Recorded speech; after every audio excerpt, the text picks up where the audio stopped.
Get out of my meal. You have your own shrimp. But your shrimp looks better than my shrimp. It's all the same shrimp, and I prepared yours first. It's in your bowl. How do I know that you didn't save the best shrimp for yourself? Because I love you. You say that, but you still lock me out of the basement office. That's because you chew all the Ethernet cables and power cords. And I'm worried you'll end up looking like that cat in National Lampoon's Christmas Vacation. No, you don't love me, admit it. I do love you. I spent $500 fricking dollars rushing you to the PETA a month ago, and 2 days later you were chasing grasshoppers, and like totally over it, and did I complain? I was having an off day or two. You could cut me some slack. I cut you more slack than I do actual human loved ones. I stroke your ears every morning and rub your belly when you squirm around on your back, and buy new litter stuff, and make sure you always have dry food for your intraday snacks and fresh water right out of the Brita filter in your own bowl. Sheesh. Okay, but I also want you to stop complaining when, in the middle of the night, I crawl on your belly and start kneading. Emily, I'm sleeping on the recliner due to my pinched nerve, and I'm in a special position to make sure that I can sleep through the night, and you creep up like some Israeli commando, but not as silent, because you're purring like the sex-starved Ingenu, and then you start with the back and forth with each paw, slowly extending the claws, until you catch one on a vital part, like through my t-shirt, or on my bare neck.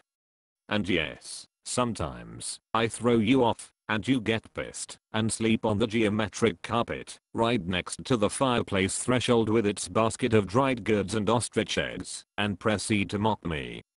It's not like you don't deserve it. I'm pretty sure at this point, that I deserve everything that happens to me. The whole range of spaghetti westerns. Sorry, I am both a cat and female. What was your point? I don't know what my point was originally. I suffer from a short attention span. Maybe, don't catch any skin or at least don't snag the gold necklace. Stop blubbering. I love you in my own way. Yeah, when you have a warm place in the winter and a cool place in the summer and a cat door for adventure. And, your point is?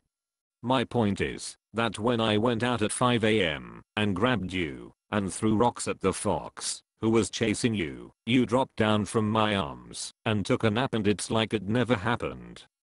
I was never in any danger, you were being overly dramatic. And I was supposed to know that? It's not my problem, that you don't know, when you're overly dramatic. For pity's sake, you're a poet. Can you imagine how off-putting that is to a practical gal like a cat? Well, excuse me, trying on my best Steve Martin attitude, who many people say I look like, but I don't. I'm not prematurely gray, just maturely gray, and also I've never tried to make people laugh with an arrow through my head, and I don't live in Santa Barbara. You lost me. You are too young to remember any of this. And that makes this my fault. No, it's not your fault. I'm not sure how fault even got into this. It's probably a Kubler-Ross thing. Okay, now you're really weirding me out. You realize I'm just a cat, right? It's the stages of grief, or finding out that you're dying. Denial, anger, bargaining, depression, acceptance. I don't get it. Why not just skip to acceptance? Because for non-feline mammals, of which I'm one, Emily, you tend to cycle through these things. I really just want to find a grasshopper and torture it. I know you do, but stay with me for a moment. You can't skip a step, you can't just go from one place to another, it's a state machine.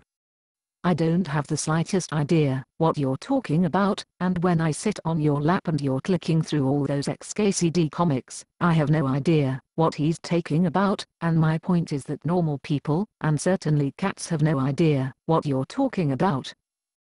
So what are you talking about? And, while you're thinking about that, could you scratch me behind the ears? That I understand.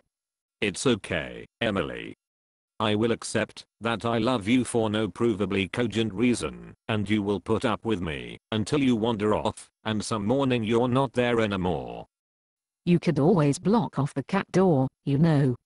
Yes, but that would leave you with no choice, no free will. I am a cat, the definition of free will. Say goodnight, Emily. Good night, Emily.